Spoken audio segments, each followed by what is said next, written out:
Welcome to the AFR Saints channel, where we provide you daily content on your favorite team, the New Orleans Saints. Do us a favor and hit that subscribe button. Be sure to leave your comments below and smash that like button. Who dat? On a Monday, the Saints Hall of Fame golf tournament was going on. So Dennis Allen and Mickey Loomis met with reporters, discussed a lot. But at the same time, Cam Jordan was a guest on NFL Total Access. And one of the interesting things Cam talked about that's gotten a lot of attention since is his new teammate, Chase Young. And when we look at the Saints defensive end spot, there's some things that are given. We know Carl Granderson has had a really solid last couple of seasons after the Saints paid him. Cam Jordan is still there after signing an extension to stay in New Orleans. You drafted Isaiah Foskey a year ago. And the big free agent acquisition, certainly the big name free agent acquisition this year, is Chase Young. And Cam kind of gave an opinion on what Chase Young will mean to this Saints team. Give a listen. I think Chase Young is going to be great for our defense. We already got Carl Granderson, who's stellar this last couple of years. I think with growth, him being on the opposite side when he gets right physically, he's going to be another piece that we can add on. At some point in my mind, I'm spinning like it's got to be me, Chase, and Carl Granderson on the field at the same time on a crucial third down. I'm probably going to have to go in the middle. I don't care. Whatever that takes. I mean, like, I'll line up. I'll be that Zadarius Smith over the middle, roaming, trying to get active. I think it just adds another weapon to our defense. I guess it's worth mentioning you also have Peyton Turner still hanging around, but what are we really expecting from Peyton Turner? He's a bust of a first-round pick. I think anything you get from him is lagniappe. You still have Tano Passanio on the team as well. But if you're looking at that rotation that you heard Cam talk about there, that's really interesting how that could play out if you get the three of them on the field at the same time. And I think it is fair to say, if you're looking at the Saints' defense, the interior defensive line does kind of feel like a problem right now. Now, listen, I'm not saying Cam Jordan is at 285 pounds going to become some dominant interior defensive lineman at this point in his career. That's not the case. But what he was talking about there very clearly was in certain pass rush downs, you stand him up and move him on the inside.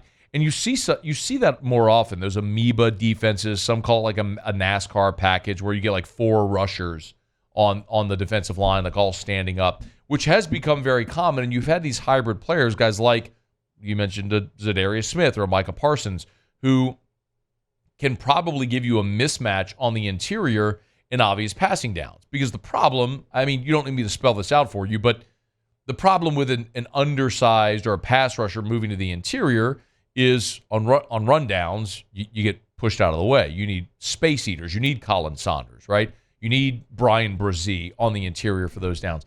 But when you know it's a passing down and you can get four pass rushers, well, now all of a sudden your elite pass rusher is a mismatch on the interior against an offensive guard, which maybe allows you to generate more of a pass rush from the interior. I think all of that, though, starts with the conversation about Chase Young's health. How healthy is Chase Young? And I don't know the answer to that question. He had neck surgery a month ago, or in March, I should say.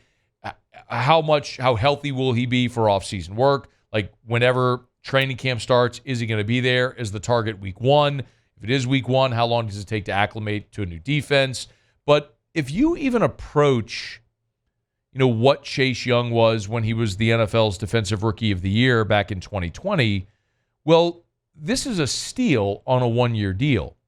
I mean, back in 2020, Chase Young as a rookie had 7.5 sacks and was a menace once he got going. The problem is since then, he just hasn't stayed healthy. After playing 15 games his rookie season, we've gone through this. He played in 9 games in 21, just 3 games in 2022, and then he did play 16 games a year ago, split between Washington and San Francisco, and had 7.5 sacks. So when we've seen like his rookie year and last year, when we saw him stay healthy, that's a guy that's pushing toward double-digit sacks, and I think that is a realistic possibility in this Saints defense. Carl Granderson is going to be on one side, and Cam Jordan's on the other, but Cam is also, we saw him coming off his least productive year since his rookie season this past year. And it's a possibility that if you're in pass rush downs and situations, Cam has always been a great run a great defensive end against the run. That's probably been as great as he's been at rushing the passer and the Saints' all-time leading sacker. But he's been a better run-stopping defensive end throughout his career in New Orleans.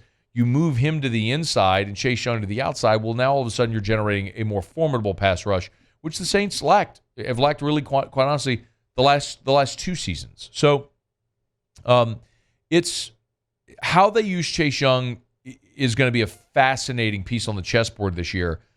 But the more interesting question right now is Chase Young healthy enough? Is he healthy enough to give you meaningful snaps? And at what point will he be healthy enough to give you meaningful snaps? So a little tidbit there from Cam Jordan as he was on NFL Total Access over the weekend. Hey, thanks so much for watching. Please leave your comments. I love to interact. And be sure to hit the red subscribe button below.